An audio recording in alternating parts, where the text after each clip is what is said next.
All right, everyone, welcome back into another fantasy football video. Today, we're going to be breaking down the best handcuffs for your best ball drafts and also season-long drafts. There is a slight difference that we'll talk about at the start of this video, but then we're going to go ahead and break down all my favorite handcuffs. And to me, all of these handcuffs are going to be players that could potentially win you your best ball draft or, potentially your season-long leagues as well. Let's go ahead and get into it.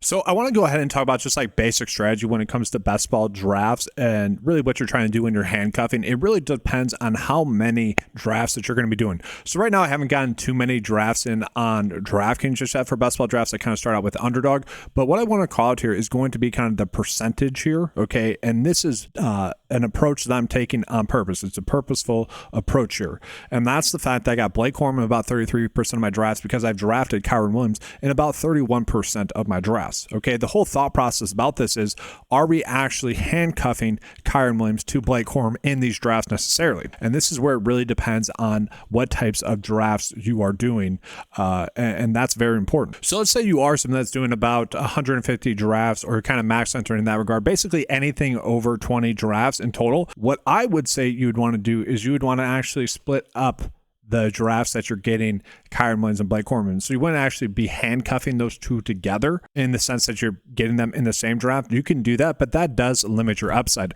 The whole point of doing handcuffs in the sense that I'm talking about when you're doing 150 lineups or drafts is that you want to get the same percentage. So if you are going out of your way to draft Kyren Williams like I am, because I think his ADP is going late, I'm actually going to be attempting to also match my exposure for Blake Corum in different drafts. And the whole point of that is to raise the upside, raise my potential to win in other leagues. So if Kyren Williams ends up getting injured in certain drafts, I could have Blake Corum in that draft, and that's going to definitely raise my floor, okay? But let's say Kyren Williams gets injured, and instead of drafting Kyren Williams in a draft, let's say I have Josh Jacobs, who's going about the same ADP, and we're just going to use a running back just for example purposes. If I had Josh Jacobs, and then I can also attach Blake Corum to that as a late round pick, that's obviously raising the ceiling much higher there, okay? Whereas if you're actually directly handcuffing the two in a draft, that's just going to raise your floor up a little bit. And I think those two are actually a good starting point for this video. And I hope that concept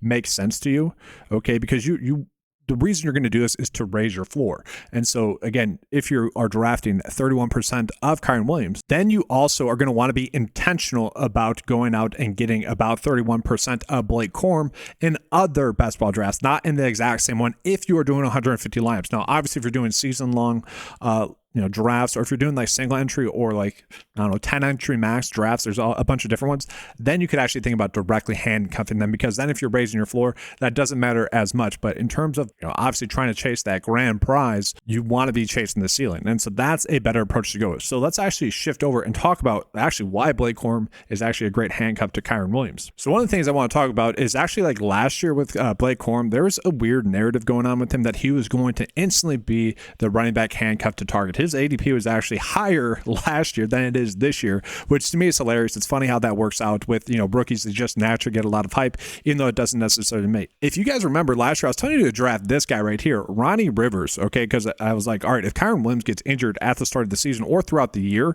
until the end of the season, it's actually going to be Ronnie Rivers that benefits the most. He is the running back handcuff that you want to be targeting. Now, thankfully, if you actually drafted Kyren Williams, you're going to have to worry about it because he played the whole season, which was pretty awesome, okay? Now, I don't think it's actually going to be Ronnie Rivers this year. I do think it's going to be Blake Corum as the handcuff. And so with that, because we don't have to worry about whether or not Blake Corum is going to be the handcuff, we're actually getting him at an insane value, guys, right now. So last year is going about pick 122. This year is going about pick 190. And so you guys saw in that graphic, I got him about 33%, where I'm only getting Kyren Williams about 31%. And that's because he's going super late, and it shouldn't be happening. Like, he is going to be the direct handcuff. I know they drafted Jarquez Hunter, but when has Sean McVay really, besides Puka Nacua, really let a rookie go, right? That just doesn't happen. You need to gain his trust. And so you got Blake Corum having one more year developed. Yeah, he's going to be the handcuff. He's going to be the one you want to be targeting. And if we just go ahead and take a peek at his game, like, he did start to see more and more snaps as the season progressed. The thing, though, with Sean McVay is he's not going to be someone that's he just commits to Kyren Williams. He likes Kyren Williams. You'd like to have a plan to limit Kyren Williams' carries, but when push comes to shove, when you're in the heat of it in a game, you're just going to let your best players play, and that has been something that he has done. And so with that being said, if that does lead to Kyren Williams potentially being injured after 2 years of having a heavy workload, then Blake Corum is going to be that guy, and we did see him actually get some carries on the later end of the season, and he looked fine getting those carries as well. And I think we can draft him with confidence, especially where he's going ADP-wise. Now, that's not even my favorite handcuff for the LA Rams. My favorite handcuff for the LA Rams, and that's Jordan Whittington. Okay, Jordan Whittington was actually a player I hyped up a decent amount after the preseason last year, because if you just swapped his and Puka Nakua's jersey numbers, you wouldn't see a difference. Like, literally, it was strange. And he dominated in the preseason just like Puka Nakua did. Now, I'm not going to say he's Puka Nakua, but I kind of am. Like, you could say he's a poor man's version, but you can see why Sean McVay drafted him, and he looked really good last year. And there was a few games last year where he did need to step up into kind of that receiver number one role, and he was able to do so very well. So last year we know that Puka Nakua was injured throughout the season, at the start of the season for sure, and I was thinking that Jordan Whittington would come in and instantly kind of beat Puka Nakua, and it took a while for that to develop. We saw in week 2 and week 3 actually Nakua saw some like weird snap share where it seemed like in week 2 he's going to actually take a bigger snap share in week 3, which he did, but he was still somewhat limited. Then in week 4 we saw him get 97% of the snaps, end up having 8 targets, 6 catches for 62 yards. Okay, so very similar usage as to someone like Puka Nakua. And then you look at week 5 against the Green Bay Packers. Okay, played in 71 snaps, ran 41 routes, had 10 targets, 7 catches for 89 yards. So obviously very good stuff there. That to me it's not obviously as good as Puka Nakua in terms of a direct replacement, but you do see him get a heavy target share, heavy snap share, and very good production in PPR leagues. So it's a very limited sample size that we have here, but we see 12.2 points in PPR, full point PPR, and then 15.9 points in full point PPR. So only a 2-game stretch in there, but again, that's really all they need him for, as he is that direct replacement for someone like Puka Nakua. Now, take that with a grain of salt, because last year they had Cooper Kupp on their team. They have actually added in Davante Adams this year. And so if you look at how Davante Adams plays, it's a little bit different compared to Cooper Kupp. It's much more like Puka Nakua. And I think that was very intentional there by Sean McVay and the whole LA Rams coaching staff. And so with that, I do think if one of the two players, obviously Davante Adams is pretty old, Puka Nakua obviously suffered some injuries last year. If one of those two were to get injured, I do think we can directly swap in Jordan Whittington into that role, into a starting role like we saw happen last year. The issue that we have there is that we probably aren't going to get any other production from him if one of those two players do not get injured, but that's where it does become a direct handcuff. Okay, now this is a little bit different than what I said about Blake Corum and Kyren Williams. I actually think if you draft Davante Adams or Puka Nakua, I'd be pretty happy to get Jordan Whittington as a direct handcuff in best ball drafts, specifically because you can get him in the last round of your drafts and feel pretty comfortable with that. And I think there's a good chance that he is someone that actually gives you some startability, maybe 3 starts throughout the season as like a back-end player on your bench. You will take that. If you can get at least 1 start from the player at the end of your best ball draft, you would take that. I think Jordan Whittington is someone that gives us a great chance at doing that. So one of the funniest things last year that happened in best ball drafts was Josh Jacobs was in some situations going in like the 6th round, okay? And this was something I was begging people to do, is just draft him. I was like, he's a borderline 1st round pick. What are people doing that he's like going in the early 6th round in some cases, okay? 5th round, likely 4th round, like it was strange, okay? I was begging people to draft Josh Jacobs because it was pretty clear that he was going to be the workhorse running back. The reason why people were afraid of drafting Josh Jacobs was because the Packers drafted Marshawn Lloyd. Okay, if you bought into that narrative last year, okay, I could, it was dumb. Okay, I could kind of get that. But why in the heck would Marshawn Lloyd be going much later than he is this year? Okay, Josh Jacobs obviously got a heavy workload last year. A lot of people are maybe worried about Emmanuel Wilson and Chris Brooks, both 2 players that honestly, if they had speed, like if they had top end speed, they would probably be top running backs in the league. Like they have great vision, great patience. They're good runners. They don't have that top end speed. Lloyd does have that explosiveness. He does remind me of those 2 players, just better. He is a Josh Jacobs type of running back.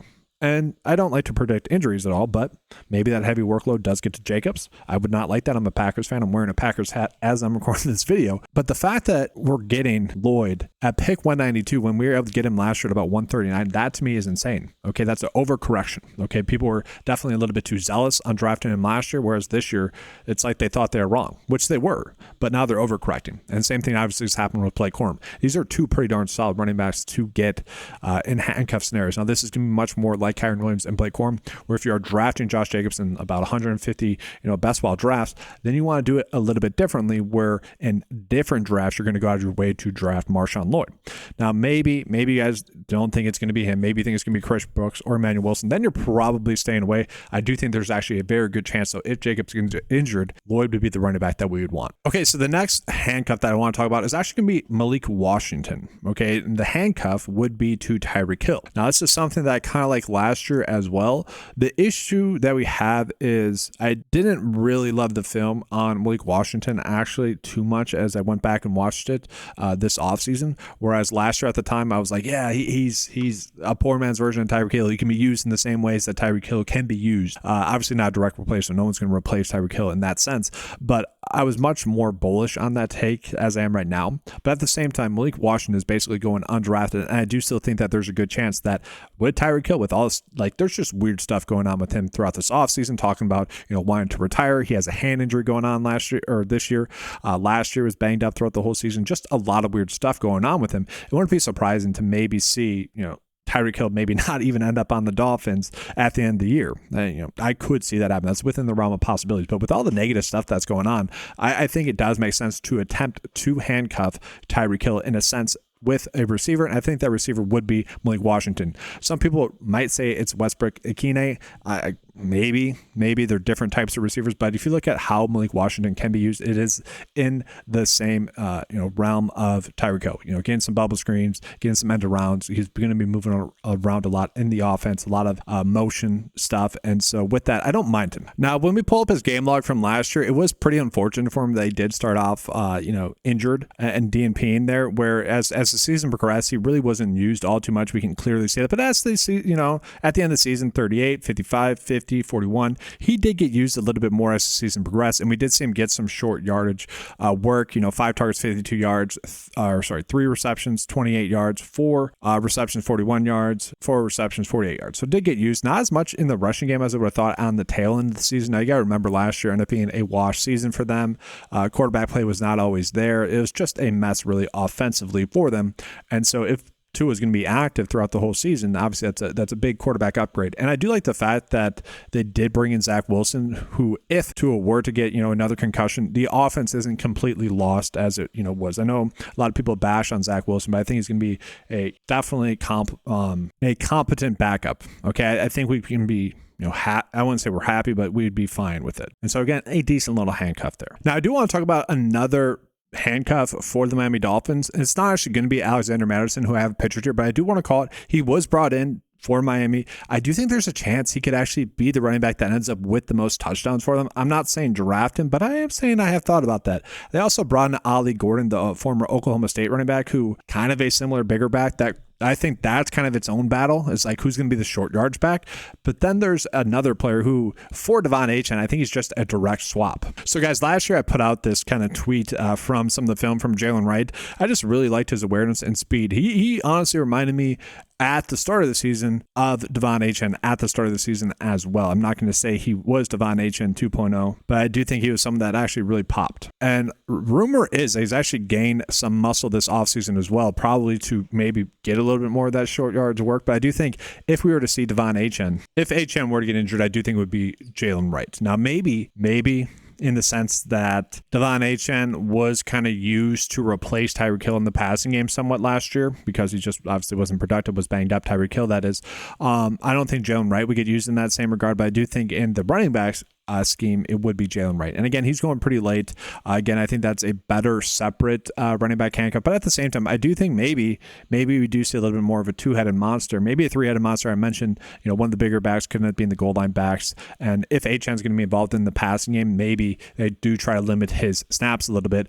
Maybe Jalen Wright does have some lone appeal as well, but we don't want to go crazy with that. So one of my favorite offenses to really target has actually been the Denver Broncos. You look at something like Courtland Sutton, who's just going extremely late for a guy that's a clear end, kind of workhorse receiver. He's going to be heavily targeted throughout the season. He's going in like the 5th round in some cases. Like in DraftKings best ball drafts, I think you can make an argument that he should be a 2nd round pick, maybe 3rd round if you want to get there as well. He is clearly going too late. That being said, his handcuff is also a player that is likely going to be the receiver number 2 in that offense alone. So not only does he have standalone appeal, he also does have some pretty darn good handcuff appeal as well, because I do think he is much more of the replacement for Courtland Sutton than some of the other receivers that are in that offense. And so if we just pull up the depth chart, I'm actually curious as to what people are thinking, which player I'm going to pick. Now, if you watched this channel last year, you know it. You're already screaming in your head. You know who it is. But some people will be like, oh, it's Troy Franklin. It's Pat Bryant, maybe even A.T. Perry. I doubt that. It's actually Devon Valet. Guys, you look at last year, he was someone that was productive. He was someone that they obviously really like. Now, he was an older rookie last year, but he looked, the part. He looked like someone that could actually be a good replacement to Courtland Sutton. And if you look at it, at times last year, he did get a heavy snap share, but that's the key takeaway. It was only at times last year. Sean Payton was very annoying with his snap counts. It was Courtland Sutton, and that was basically it. That's the only player you could trust other than obviously Bo Nix. So I do think that maybe with another training camp and year under his belt, Devon Valet is going to be much more appealing to that coaching staff and could expand on the role that he had last year. So let's go ahead and pull up his kind of stats from last year. So last year, guys, I was super excited after week 1. I saw that he played, a decent amount of the snaps last year, 34 in week 1, had 8 receptions, 39 receiving yards on 8 targets. I was like, all right, we nailed this. One of my favorite sleeper picks. We absolutely nailed this. And then you look at week 2, week 3, week 4, and week 5, nothing. He was a healthy scratch, and it was really one of the situations where it was a head scratcher, because you're like, what is going on? How does he go from getting that many snaps, getting so much praise in training camp, to not playing for 5 straight weeks? It was definitely strange. Okay, and then we see him come back, instantly get 34 snaps again, and get 4 receptions, 70 receiving yards, 6 targets. So already right there, guys, in the 2 games that he played, he already paid off his best ball ADP. He already paid off for you guys, because you likely got a start out of those 2. Chances are maybe in your flex, maybe in your receiver number 3 spot, but obviously, getting 10 plus points in PPR is pretty huge, especially for a player that, on the last pick of your drafts, you're not expecting to get any starts from. But then he still had some decent games mixed in there. So you look at week 10, again, like 35 snaps in that game, 4 receptions, 39 receiving yards, and a touchdown. Okay, then 4 receptions. Like, he ended up being actually someone that was pretty beneficial to have at the end of the season last year. And on top of that, there is this tweet that just came out from a beat reporter here, take it for what it's worth, but he has been the receiver that has been working alongside of Courtland Sutton, and rumor is that he has added some muscle this offseason as well. And if you look at his ADP, again, he's someone that's basically going undrafted in all drafts, and he's likely to be the receiver number 2 in the Broncos offense. Now, you might be saying Marvin Mims, he's more of a gadget type player, like he could have splash games, and I think, that's fine to have that thought, but Mims is going much higher than Valet, where he's basically going undrafted here, guys. He's going as receiver 107, going as like pick 300. Okay, so very low risk, extremely high reward. And again, in the sense that he's a sleeper, but he's also a handcuff, because again, I do think he's much more of a replacement for Courtland Sutton than any other receiver for the Denver Broncos. That's going to do it for this video. If you enjoy the coverage, make sure to give a like and subscribe to the channel. I'm going to be coming out with much more fantasy football coverage throughout the whole offseason to get you guys prepared for the full season. Make sure, again, to leave a like, comment your guys' favorite handcuff. If you guys agreed with the take, let me know in the comments. If you disagreed with the take, well, you're probably wrong, but let me know in the comment section why you might believe that. I'm kind of teasing, but it's always good to have some group thought going. Thanks for watching, guys. Good luck with all your best ball drafts, and as always, let's keep cashing.